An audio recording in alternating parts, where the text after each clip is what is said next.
Delivering a great speech isn't about running out the blocks at a million miles an hour. Instead of trying to hit your audience hard, it's about connecting with them where it matters. Sparks will fly when you learn how to supercharge your speeches. I'm sometimes asked, what are the things that I've done that have most helped my public speaking? And I can nail it down to 3 factors. One of the factors that I think is relevant for what we're talking about today is speaking contests.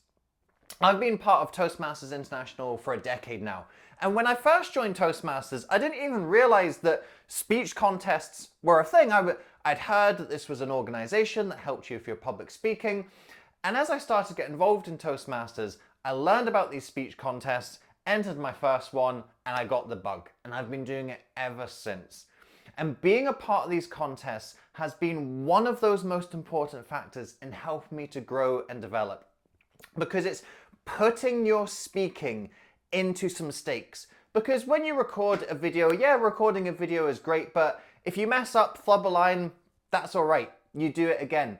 When you deliver a speech at work, maybe it doesn't come off the best, but you're probably not going to get fired for doing the bad speech. But when you're in a competition, if you flub a line or your speech isn't engaging, that's going to affect the judging results. I've won about 50% of the contests that I've ever entered, which also means I have not won about 50% of the contests that I've entered. And I've learned from both experiences. When I've put my speech up against someone else's speech and it hasn't quite come off, I've needed to dissect the reasons why. What made their speech more engaging, more appealing? Was there something in my performance that wasn't up to scratch? And then equally, those times that I have won, well, what helped me to stand out? What made the difference? What supercharged my speech compared to the other competitors? What we're going to look at in our video today is some of those key factors that I've learned through this competition experience. Things have taught me about how you get a speech to stand out, how you get a speech to connect, how you get a speech that inspires people to do something after they've listened to you speak. Because that for me is the real litmus test. You can be super engaging and entertaining. You can have people on an emotional string whilst they're there in the room with you. But that for me is not enough. Speeches aren't about emotional manipulation. Speeches are about emotional implementation. How do you get that result? Let's look at my 3 top factors for how you build the energy in your speech so that when it's on stage, it's supercharged. The first factor that will supercharge your speeches is preparation. The first time I got to the national finals in the Toastmasters speech contest, I had a speech. Now, to get to the national finals, you've got to go through 3 rounds. I delivered my speech a total of 3 times. I delivered it for the first time in the first round. I won. All right, great. I took it to the next round. I won. Okay, great.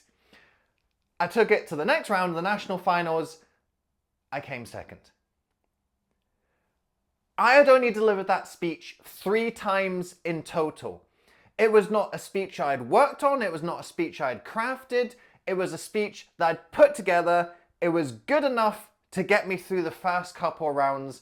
But then after that, I met a ceiling where the person who beat me had a better prepared speech. They had worked on it. They had crafted it. They had changed it. And after that, I said to myself, I'm never going to come in to another contest again with an undercooked speech, a speech that has not been adequately prepared. And you know what I did? I broke my promise. So a couple of years ago, we're just coming out of the COVID days. We go back to physical contests for the first time after COVID. We've been doing it online for a few years during the pandemic. This is the year that we're going back to fully in person, no online, no nothing. And I was super busy at this time, had a huge trip to Australia, had just bought a house. There were a couple other things going on in the background as well. I was busy with other speaking engagements and I had a speech and I said, okay, I know I don't have a lot of time to work on this speech. I'm just going to take it and see how far it gets me. Now, I managed to get through the first couple rounds again. I got to the national finals with it again. I didn't finish second because I didn't even place. I did not place. And I looked to the top and I looked to their speeches, and I'll be honest, one of those speakers is as good as me. The other two, I would say they do not have the same skill and experience as me. Like, I know that sounds really arrogant to say, but I've been speaking for long enough. I know when someone is, I know what someone's speaking skill is. But I'll tell you what those two other speakers did do. They worked harder than me on their speeches. They had prepared their speeches a lot more. So you can see where that lack of preparation is going to catch you out at some point. So I learned it for the first time. I made the promise and I just saw if I could break that rule again. And you know what? Some rules are made not to be broken. And this is one of them. You have got to be prepared for your speech. And all the other speeches that I've done, apart from that one where I broke the rules, I have prepared them. I have been going and testing them out with audiences. I've been getting feedback and coaching on those speeches. Now, that doesn't mean that I have always won the contests with those speeches, but I will tell you one thing. I have never won a national or international contest with a speech that I hadn't super prepared. My most prepared speeches have been the ones that have done the best. There's no, the link between them is really clear. The more preparation I put into a speech, the better the chance of winning, even if it doesn't necessarily win. You've got to look at your speeches in the same way. If you've got that big important speech coming up, whether you're going to be speaking at a national conference, you've got to pitch a really important client, you're speaking on a stage that's going to give you great visibility, like the TED stage, you can't be wandering up onto that stage, delivering that speech for the very first time or one of the first times. That speech needs to be something that you have tested and practiced in multiple different locations, getting feedback, getting insight, honing and crafting it. The final draft of your speech should look almost incomprehensible compared to the first draft of your speech. That shows work, that shows preparation. If the final edition of your speech is pretty much how you started it, you have not prepared it enough. You've got to prepare, got to test your speeches. I've tried to do it the easy way. I've tried to do speeches where I haven't been prepared and it doesn't come off. Do your preparation, get that deep foundation to your speeches. The second factor that supercharges your speech is unique content. Again, at these speech contests, I see the same tropes come up. I see the same speeches delivered by different speakers. Every single year when I'm entering these competitions, I will see the believe in yourself speech, the don't give up speech, the follow your dreams speech. And I'll hear them using the same language, the same mottos. You'll hear all this recycled content from your Jim Rohns, your Zig Ziglars, your Tony Robbins, all of those classic motivational speakers. And all I'm doing is looking at this speech going, well, I know that was what Jim Rohn said. Why would I watch your speech when I can just watch what Jim Rohn already said? If all you're doing is recycling content, recycling platitudes, using other people's wisdom, then you aren't adding anything with your speeches. Now, it's not that these ancient wisdoms and platitudes don't have meaning. Of course, there's times when you shouldn't give up. There is great value in resilience, in courage, in determination. It's not that you go, oh, I actually think we should be really cowardly and not try hard at anything. Of course, that's not the message you want to give to people. But what you have to do is find a unique angle to come at. You've got to find, well, what is a way that I can add to this wisdom? What's my unique take on it? What's an experience or a perspective that I have that helps bring this to life for people? Because sometimes when you look at these ancient speeches, these great speeches of history, you do see that they'll sometimes use examples or anecdotes or language that doesn't really connect in today's world. Look at something fantastic like the Gettysburg Address. The Gettysburg Address begins 80 years ago.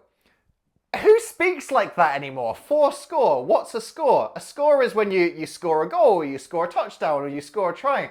So you can take that ancient wisdom, you can take those fundamental principles, but you can bring them to life in a new way. Because that's all you have. All you have is your unique perspective on something. We aren't inventing new topics. We aren't inventing new industries. I know it might seem like that, even with something that's very emerging at the moment, something like AI, for example. AI is a very new topic, it's a new industry, but you are not the only person talking about it. There are always going to be other people who are speaking on your topic, who are sharing the same message, the same type of content as you. So how do you make yourself different? You've got to find your unique slant on it.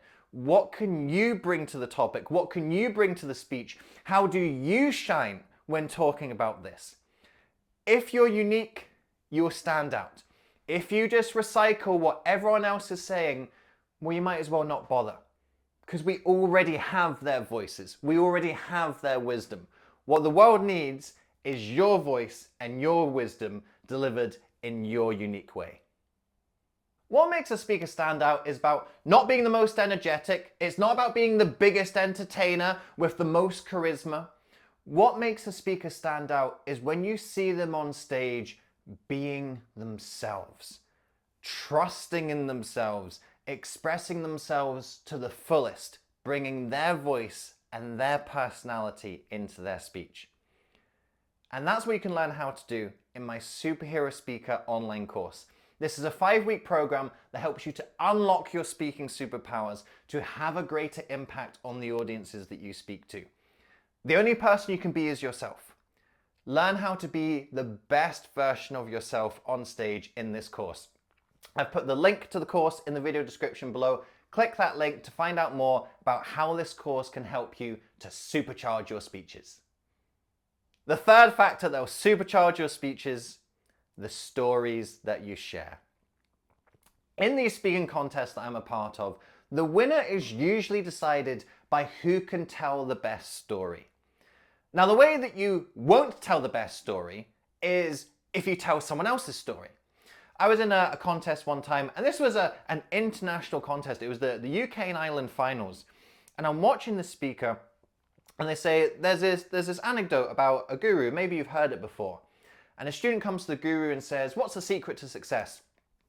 The guru says, come down to the beach tomorrow morning. So the student comes down to the beach and they wade out into the water. It starts to get deep and the student's saying, look, I can't go much deeper. I can't swim. I'm struggling to breathe. And the guru says, when you want to succeed as bad as you want to breathe, then you'll be successful. Now I'm sitting there and I'm going, yeah, I have heard that story before. That comes from Eric Thomas. That's the story that Eric Thomas tells in his speeches. It's his story.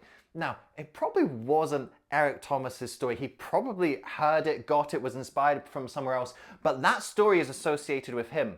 So when I was watching this speaker telling this story, that story added nothing new to me. I have already heard this story, and I zoned out and I switched off. That's what happens when you tell someone else's story. Or you share a story about a historical figure. So again, I saw another speech one time and they said it was this history of Steve Jobs. Steve Jobs, he was in Apple and then he got fired. They started Pixar and he got back to Apple and then they invented the iPhone. And I'm sitting there and I'm going, yeah, all right. I know all this. I've heard this story. The only way that you make sure an audience has not heard a story is if you tell your unique story. You tell a story about you. You tell a story about someone you know in your life. That's how you supercharge your speeches. And something special happens when you're telling your own story. It just rings with a different resonance. When I saw the guru, when you want to succeed as bad as you want to breathe, that story, it didn't feel like it had any energy or any pop or any power because the speaker didn't have ownership over it. It wasn't their story with their emotion, it was someone else's. When we're hearing about Steve Jobs, and we're hearing about his struggle and challenge of he starts this company, it's his brainchild, but then he's kicked out of his own company.